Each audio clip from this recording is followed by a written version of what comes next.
Before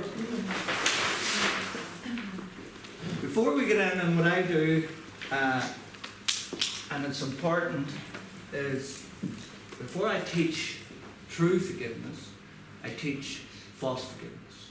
So I'd like to just basically run through the metaphysics of false forgiveness now to get and understand, because it's not until you understand what false forgiveness is that you're going to get a real deep meaning of what true forgiveness is. So there's 4 types of false forgiveness. Okay? The first one, to understand forgiveness, right? There's another name for forgiveness.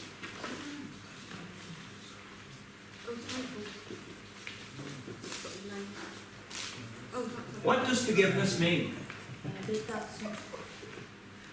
Detachment.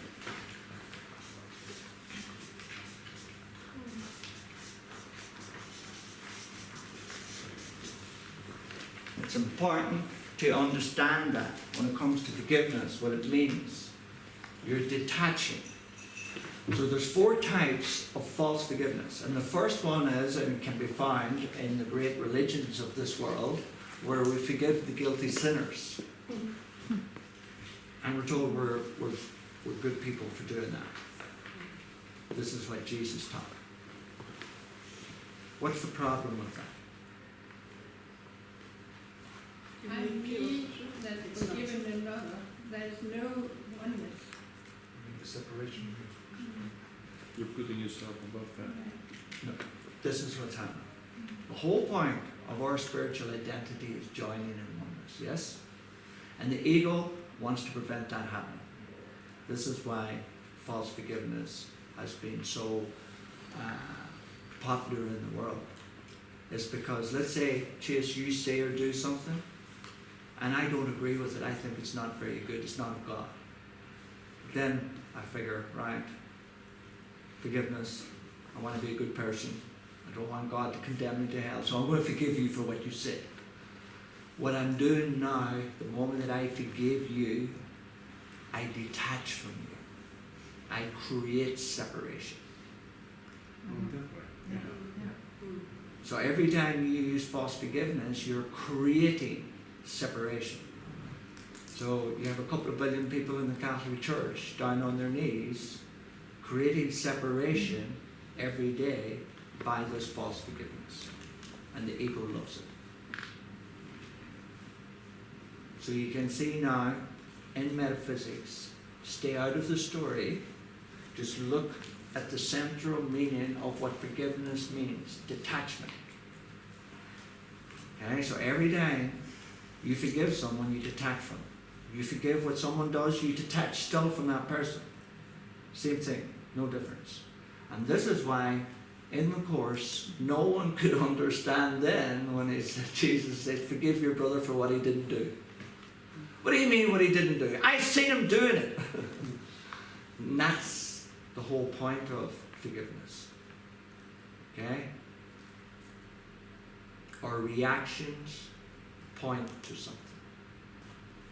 So when we're using false forgiveness, what we're doing is we're projecting our guilt onto that person, and then we're detaching from that person. Because no one likes to be beside their guilt. The second form of forgiveness is this false forgiveness, is where now you turn around and you say, well, Chase, I'm as bad as you. I'm as guilty as you.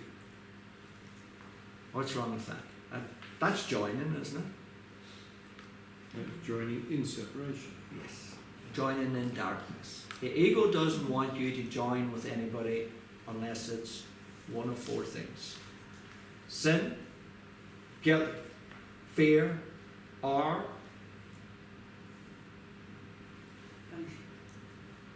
I'm not going to give you the answer.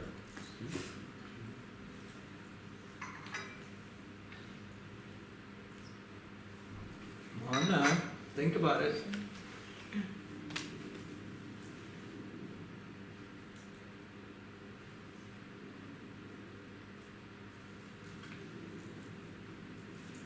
Anybody? That?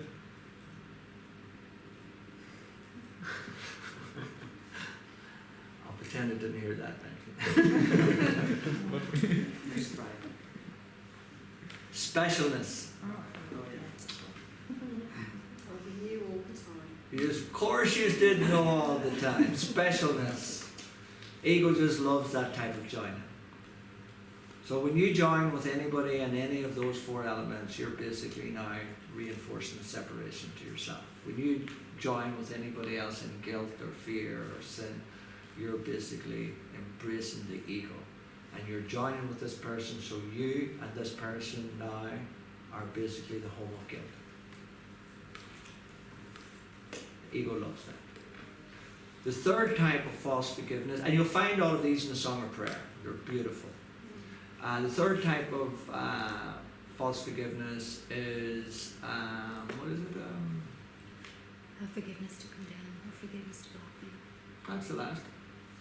Oh, sorry, forgiveness with. Oh, yeah. Passive aggressive, yeah. The third type is now where you you sit in silence. So let's say someone has said or done something that's not very nice.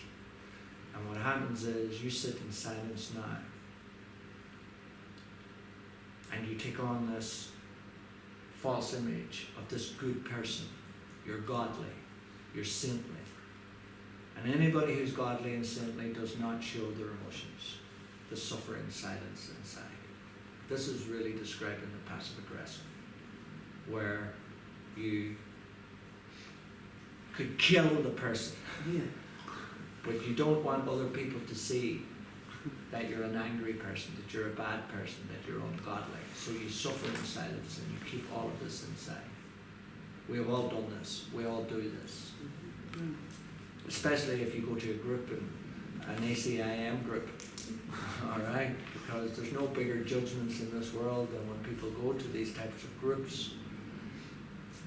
And if you can look at this and you can see your projections, you can honestly, I had a lady and she went to the group, she's a student of mine, brilliant student, and she went to the group and then she couldn't stay at that group anymore because she's seen exactly now through Genesis what they were teaching, what they were trying to learn, and it couldn't be done. So she left the group. And what I said to her was, I says, you know, if you think about it, go back to that group. Because that group needs light. It needs truth inside it. But I don't want you to say anything. You're not going there to tell them they're wrong. You're not going there to say, I've got the truth. You're going there to be a presence. You're just going to sit there beyond the judgment of right and wrong, good and bad in that group. And the lady went back, and that's exactly what she did. And she sat throughout, she never spoke. And at the end of it, basically people asked her to speak. And when she spoke, it was not of her words, of her voice. And they just couldn't believe it. And they started to ask, where have you been? Where are you getting this? Where, you know, I want what you have. And she didn't have to speak. She was just a presence. That's joining. That's the true join. You see, when another person who's one of my students, and I love this story because this is something we all do too, people had seen a change in him. And they say, well, what's new, Mike? You know, and Mike started to talk about me, started to talk about Genesis, started to talk about, you know, this amazing story that we're all a part of. And the other person basically brought up the Bible. He says, read this. And Mike was a wee bit, I'm giving you something here. I says, listen to me. And this other person started. So what Mike was doing was, he says, what am I doing wrong here? And I says, you're selling. I says, you're selling me. You're selling this philosophy, and you're selling a kind of a book. I said, everybody's selling in this world. You know, everybody's selling this special guru or this special person, this special book, and this special philosophy. I said, why don't you sell what you learn? You have the 10 corrections. So when someone says, what's new, Mike? You could say, yeah, I'm having a great life. Why is that, Mike? Because I'm taking responsibility. Because I'm accepting if I have a problem, it's not outside me. You know, I don't look at right and wrong or good and bad anymore. Do you see? No. That's just simple, little gems of truth that you can pass on to anybody. Don't sell this. You don't need to sell it. When you talk about responsibility, acceptance, unconditionality, true empathy, meditation, silence, these are all the truths that need to be shared with everybody. It's nothing to do with me, it's nothing to do with the name Genesis or A Course in Miracles or this. Because when you try to sell someone something, they'll send you something back. Because what you give is what you receive.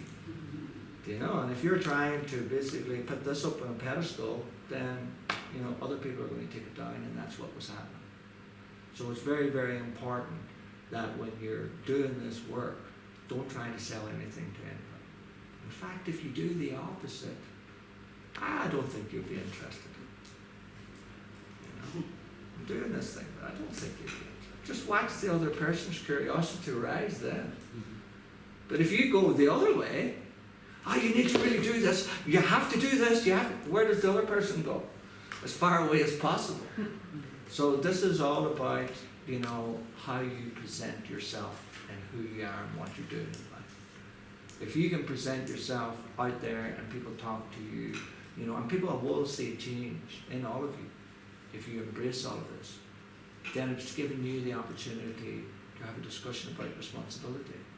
And when you don't take responsibility, how much it hurts you. You know, this is the type of teaching that this world needs. So, the passive-aggressive is the third type of false forgiveness, where we just sit there and we think we're being good people. We think that by keeping all of this inside, that we're putting on a good show outside. And people think that we're really nice and we're godly.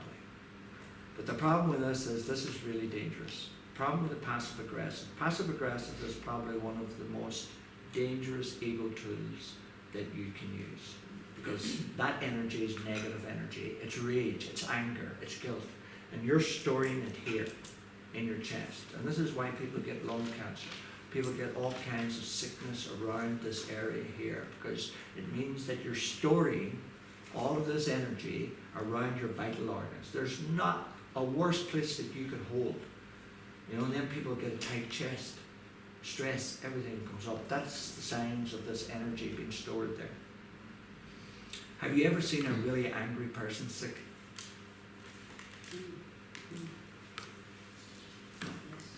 Always the good people. Always the quiet ones. Isn't it? That always get sick. You always hear that, especially in Ireland. You know, stories are always about, this, she never smoked, she never did this, she never did that, she always had a kind word to say about people, and she got cancer. How could God be so cruel? You know, all of these kind of things. You see, if you're going to insist on you being a good person, that means you're specifically asking for a lot of trouble. Because you need to use a lot of the ego tools. And we'll be doing a few of those in the afternoon. Okay? But Michael, Kenneth Rodney also had cancer. Yes. So how does that fit into this story? There's nothing, you see, there's nothing wrong with getting cancer. Ken would have chosen that in his script before he would be born. You see, the reason why you choose certain ailments leaving, right, is because you will give lessons to other people. Ever heard you say, I never get sick anymore? Yeah, but the one day I will get sick. Sorry? One day I will get sick. Oh, okay, then I You know, misunderstood. all that happened was there's no accidents, there's no victims, Mhm. and Ken had finished his script. That's all that happened. Okay. You know, he had his purpose fulfilled, he had his script fulfilled, and he needed an out. And whatever lessons that he has left behind for people, that's what has been agreed on with the script. Mhm. You know, so it's not about, you know, this person got cancer or this person got that. The body has to go. And like Ken himself, I told him he was going to live to his 90s. You know, so whatever decisions you make in the body here count for nothing. You know, the decision that you have made in your script is the one that matters here. You know, because your script is all about your purpose, why you're here. And Ken had a brilliant script where he came and did amazing work. How many editions of the course? 23 languages, is it? You know, and he built that great foundation, because I could never have done what I had to do without Ken doing the work first. Because all I did was build upon what Ken had done. I couldn't have done it. There's not another teacher in this world I could have looked at and learned what I learned from Ken. You know, but Ken wasn't awake. Ken was basically to do a specific job at this level, in form, with the books, with the foundation, with the editing of the book, helping Holland and everything else. So that's what his script was. And he basically decided when it came to his 70th birthday, whatever, that's going to be my job done, I'm out of here. So all I had to do then was decide, how am I going to go out of here? What's my exit strategy? Am I going to get knocked down? Am I going to get cancer? Am I going to get this? Am I going to get that? So the decision would have been made with his close family and relation. What is the lesson they would need to learn out of his death? You know? And I met Ken's wife when I was in Los Angeles, like, you know, and she has a big lesson to learn out of this. She's very bitter, you know, she's very angry. Because when I said to her what I said to her about Ken living days and nights, she said, that's what he said to me too. So she's not happy that he checked out. But that's the lessons that we all have. You know, there is no separation. There is no death. There are no victims. No one dies without their own consent. So in every time that there's someone basically close to you, a loved one or whatever, and they're moving on, it's a golden opportunity for you to practice all of these facts. When you put these facts onto any situation, you're going to see and you're going to feel different about this experience. You know, let's say a train crashes and 20 people get killed in it. That's giving you an opportunity now. There's no death. No one dies without their own consent. Everybody on that plane or a train planned to be on that train and plane at this specific time. Because whatever they had come here to do, they've done it. And they should get a round of applause. Really. You know, people who come here and go through this process, life should be celebrated. You know, death doesn't exist. You know, and we mourn it instead of celebrating the person's life. So the course is going to give you loads of facts that you can use on this situation, that situation, and other situation. So let's get back to the fourth and final false forgiveness, and that's bargaining and compromise. And this happens is when you do something wrong, and you go, Salve, I'll let you off the hook. I'll forgive you, but don't do it again. Or I'll forgive you if you do this for me. Have we all done this? Mm-hmm. Yeah? Are we all still doing this? Anybody? What you're doing is you're enslaving the other person with false promises. You can't forgive the other person. And the very notion that you think you can forgive the other person is a lie. Okay? What you're really doing is enslaving the other person. They have made a mistake and you're going to profit on it now. And the way you profit is, I'll forgive you if you don't do it again. What I'm really saying to you, Salve, is I'm projecting all my guilt onto you, and you should now thank me for this. That's what's really happening. I'll forgive you, but don't do it again. That's what's really happening. You know, I'm putting all my shit onto you, and now I'm expecting you to be grateful for it. Isn't that lovely the way the ego works, isn't it? You know, so those are 4 types of forgivenesses that we have used, will use, and maybe still use today. But the only way you're going to become really aware of that is to go into your own experiences. When I do this with my students and they send in the homework, it's unbelievable how they've been caught in this false forgiveness for many, many years. They're doing the course for a long time and they're still getting caught in false forgiveness because they never heard tell of the Song of Prayer.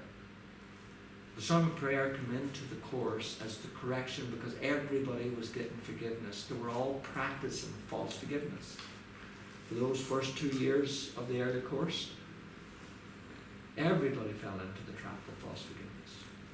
And that's why Jesus came in then and basically dictated the Song of Prayer to Helen to correct that problem. But Okay? isn't it also a sort of learning process?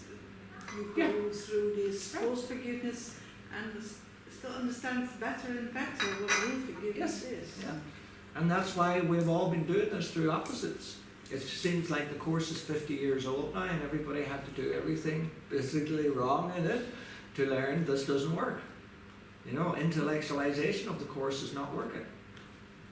You know, it makes you feel good for a while, but all of a sudden then you're back again and you're just down and you're arguing with yourself, you're fighting with yourself, you're judging yourself, you're judging other people, like, you know. And it takes great effort to try to hold yourself in that space. Isn't that so? And you just keep slipping down and slipping down and slipping down over and over again with no great benefit. So, those are all the false forgivenesses. Alright? And it's important that you can basically embrace that and know what forgiveness is not. And even if you do not, even if you know that now and you didn't even practice true forgiveness, that's a big step forward because you're shutting down the energy pipelines to the ego. So let's look at first one now is advanced true forgiveness. Okay? So, we've already talked about forgiveness means detachment. So what are we detaching from now in advanced true forgiveness? In false forgiveness, I'm detaching myself from you. So just keep an eye out now. I'm going to go through the steps of advanced true forgiveness. I'll show you the ideas where they come from, and you can see why this is true forgiveness. But then the real key here is the detachment. Forget about the story about forgiveness anymore, that you're a good person. Oh, I'm practicing true forgiveness now. You know. Forget about the story. Leave the story out. Stick to the metaphysics in this. Alright? So in step one of advanced true forgiveness,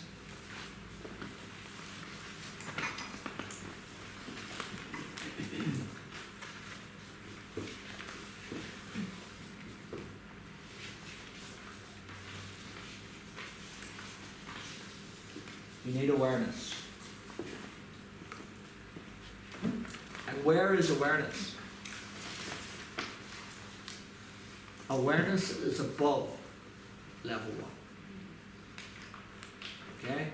And the very first step, okay, it's really sets up the other 4 steps in advanced true forgiveness. In the course, this is called this. You might be aware of this particular rank. Is it a call for love or an extension of love? What does that mean in metaphysics? Very practically and simply. If you react, Yes. it's your Have you fault. reacted or not? That's what this is about. That's what step 1 is about. It's about being honest. Are you aware that you have projected? If you have reacted, it means you have projected. There's 4 steps in projection.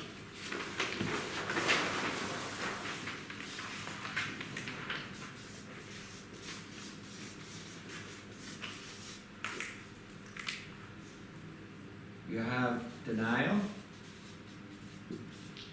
suppression, projection, and then you have reaction.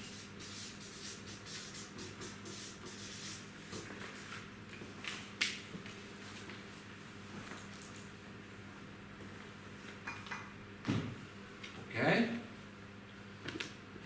This is unconscious. You're not aware. You're in denial. The suppression then is also unconscious most of the time because the denial is unconscious. Okay?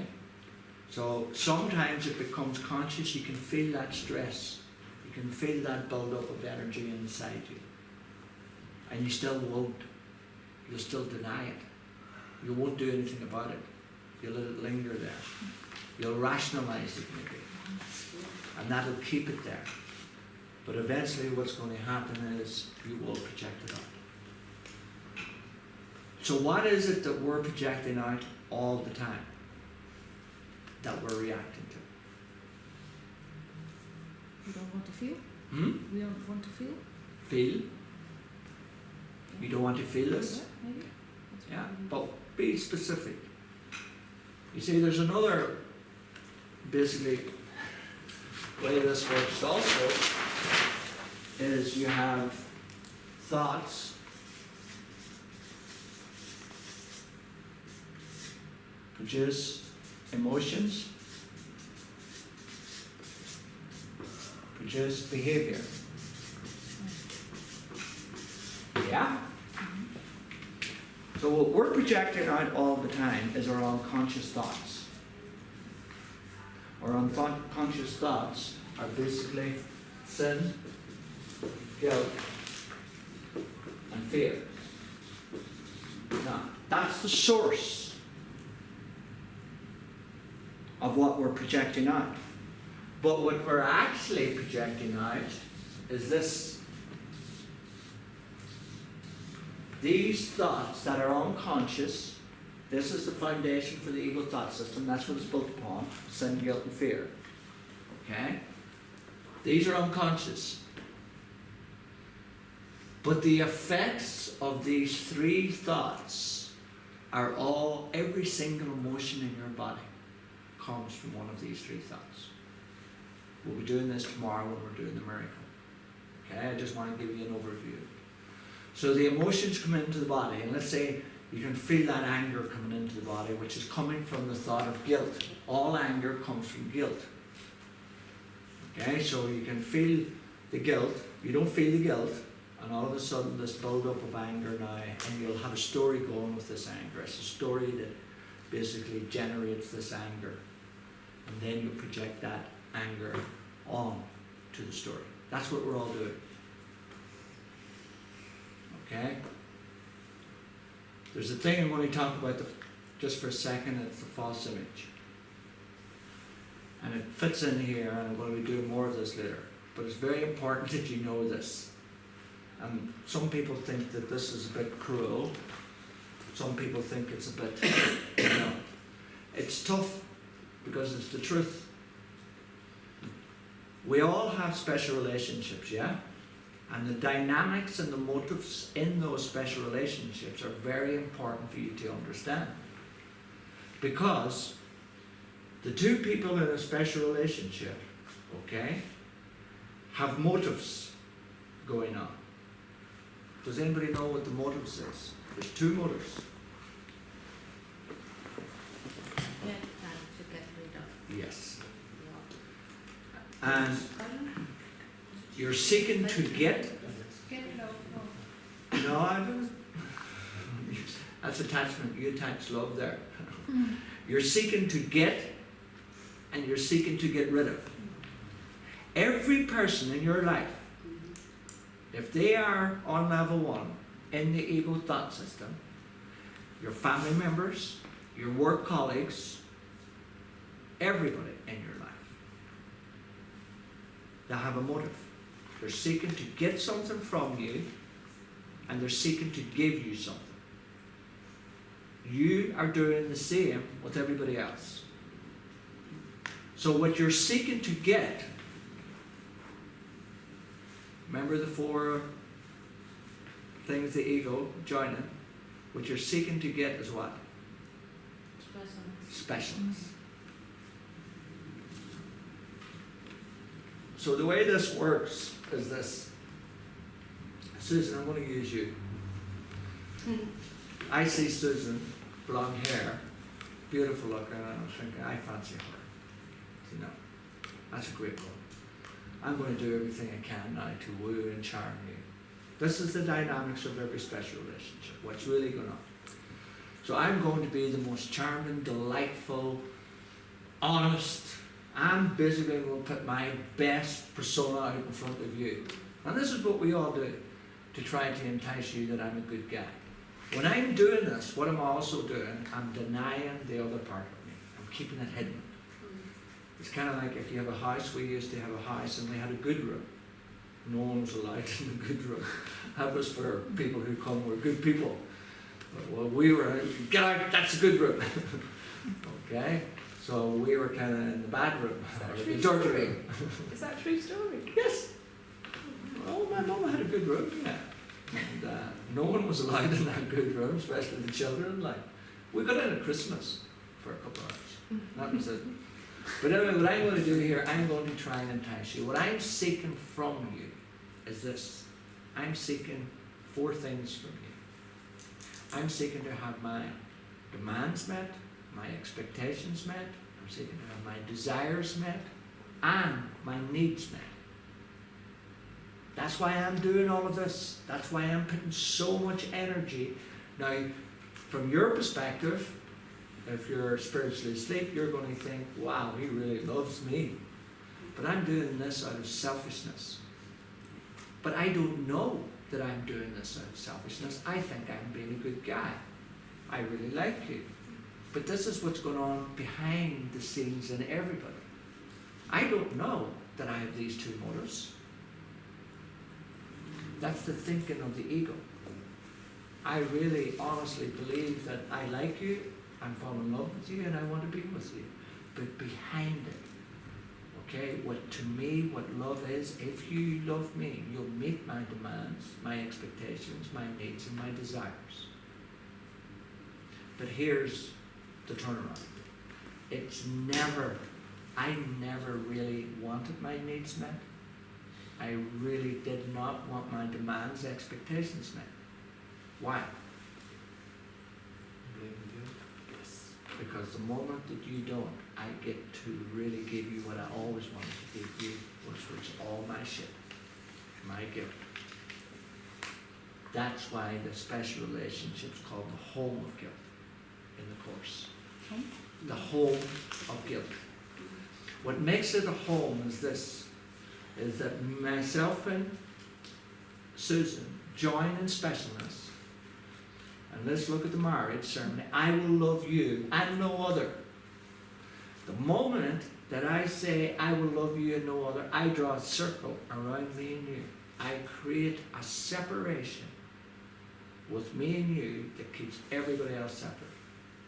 And when you create a separation between you and anybody else, what's the effect immediately? Guilt. You can't have separation without guilt.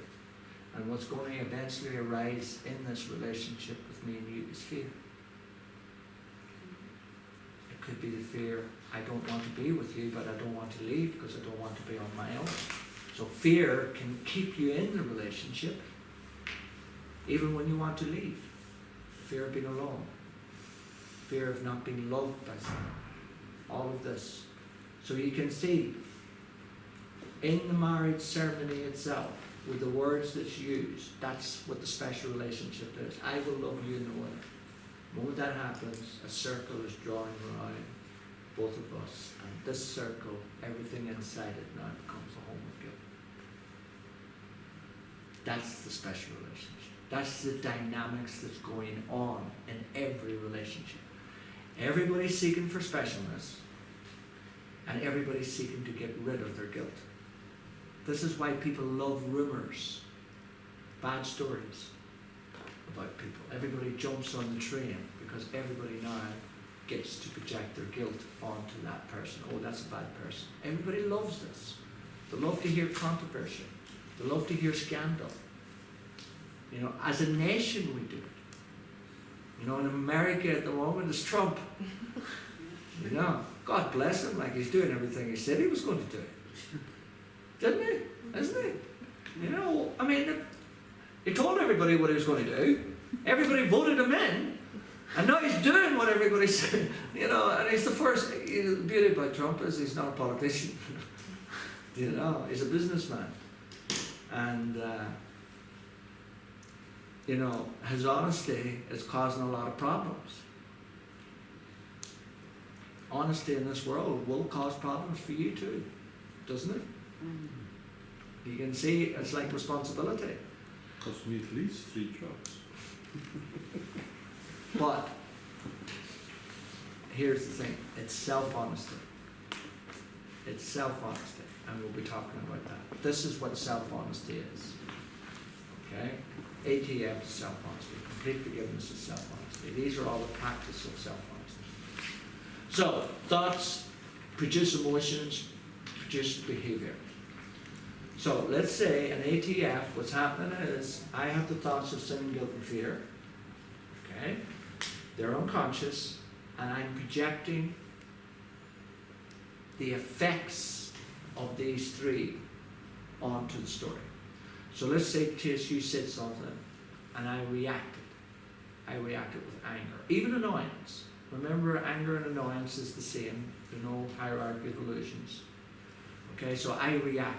What I'm doing now is I'm fulfilling one of my motives. I'm getting rid of my guilt. Isn't that true? Keep in mind the two motives. You said something and it didn't make me feel special.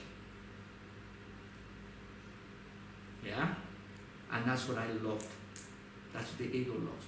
The ego loves to hear stories that don't make you feel special, because now I'm justified in being angry with you. This is the dynamics that's going on with everybody in the world through anger. You have to understand the full picture. People are seeking for specialness, and they're seeking to get rid of their guilt. But they don't really want the specialness anyway. Great if you can find someone who will be a slave to you, because that's what I want from you, Susan. Yeah. Call it love, but I want you to be my slave. I'll do a little bit for you too. Okay. As little as I possibly can. Okay. But I'll try and reap as much back from you as possible. And if it all goes out the window, I still get to be a victim at the end of it and blame all my guilt onto you. So you're a slave. At best you're a slave, at worst you're a skip. A trash can. I don't know what you call it over here, like, you know. So that's what love is in this world. That's the dynamics of what love, the special love is in this world. Does that shock you? It's a brutal truth, isn't it? Have you any other... Is there something going on in your head that says, no, hold on a minute, there has to be something else to this? Huh? You see, it's black and white, this. The special relationship is the most painful thing you can embrace in this world. But it's the destiny of all special relationships to become holy. You can meet someone who says it, maybe the words don't come out, but through their behaviour. I'm not playing that game because it's looking back over my own life today. And that's it. I love them words, Susan. You know, you don't have to play that game. So in every action, what we're doing here is through projection. We're in a state of denial. We're not aware of our motives. We're suppressing. We're projecting onto people outside. So then the reaction, is it a call for love or is it an extension of love? This is the crucial part. Okay? So that's the question that you have to ask first in step one, awareness. Self-honesty. Have I reacted to this? When you start learning this A.T.F at the beginning, the ego comes in automatically with a defense. Do you know what the defense is? People stopped reacting. They started to deny the reactions. You know, and that's something that everybody's going to have to kind of transcend. Because again, people think now, oh, I reacted, I'm a bad person, I shouldn't have reacted. Yes, you should have reacted. The reaction is where every reaction, think of this, you're pointing a finger. So if I react to Chase, my reaction now is pointing a finger at Chase. And now I look at, I've reacted, what have I projected? So I look, anger, okay, I was projecting guilt onto you. And that brings us to the second step of A.T.F.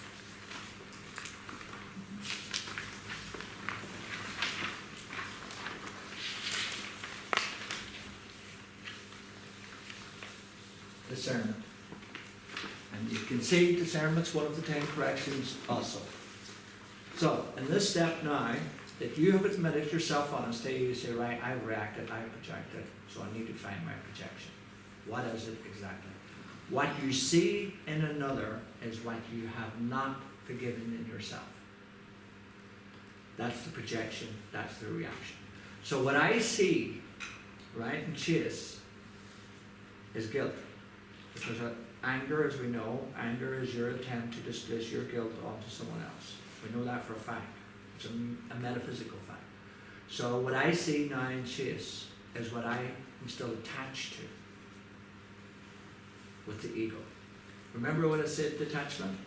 What we're detaching from here now is the thought of guilt, the anger. I'm not detaching from Chase. I'm not detaching from the ego. I'm detaching from what I'm in a state of denial about. Okay? So it's kind of like here.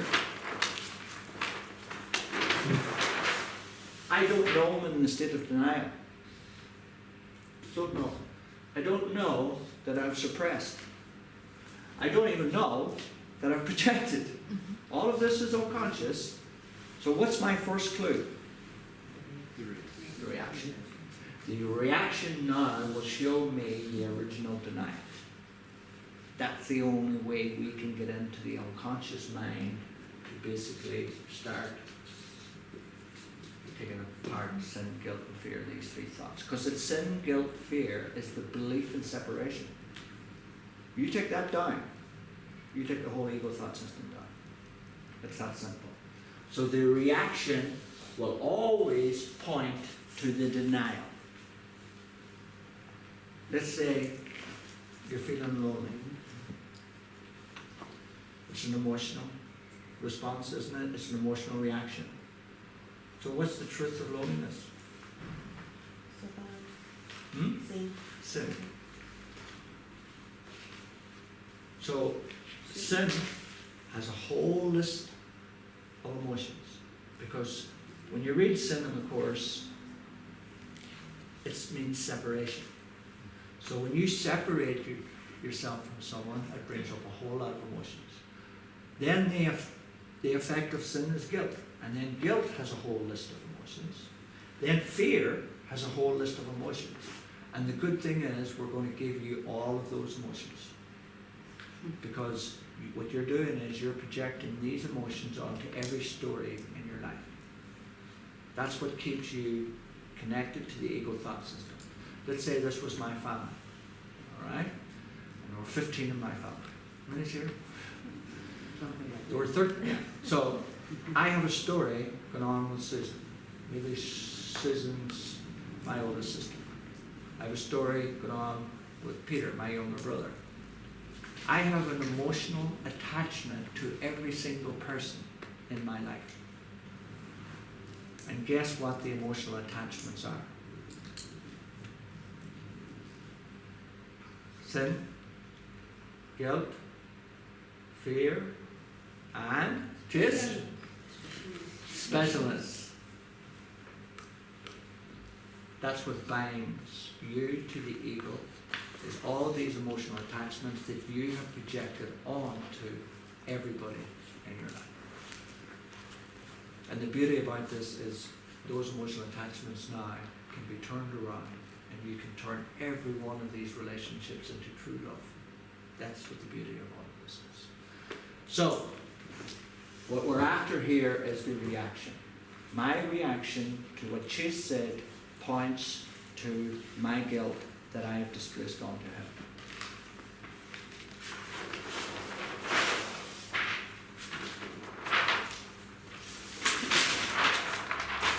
So we move to the next one, next step. And if you practice this, all of this becomes one thought in an instant.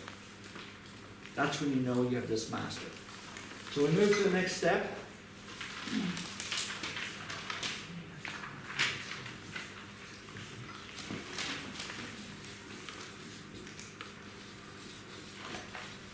Acceptance. Now, the process I'm in, I've reacted to Chase, step one, awareness. I know that, I've admitted it, and been honest. Step 2 is I look at my reaction, what does it point to? What was I projecting on to chase? I use discernment. What I see and use what I have not forgiven in myself. Step 3 now is acceptance. I remove chase out of the picture. He is not the problem. I accept the problem is in my mind. The problem was my denial, suppression, projection, and reaction. So I'm taking you out of the picture. I'm undoing judgment, because my judgment was that you weren't a very good guy. You were the bad root. And then number 4,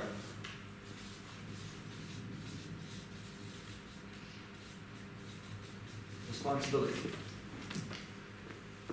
So you can see in this now, you can see the influence of the 10 corrections, higher level of thinking. And what I'm doing now, I bring back my projection. I take responsibility for it. I say, what I projected onto you is mine. This belongs to me. I'm accepting full responsibility without blame. And the way we do it, as we talked last night about blame, is I take responsibility now to correct this. That's the only responsibility that I'm doing. It's my responsibility now. I've learned this. I've learned there's another way, and it's my responsibility now to use this. So the moment you take responsibility for anything, you bring back your projections. If you look at the psychotherapy pamphlet in the course, it's one of the supplements, you'll see Jesus says, true forgiveness is simply bringing back your projections. That's why responsibility is the first of the 10 corrections. It's the most important. Okay.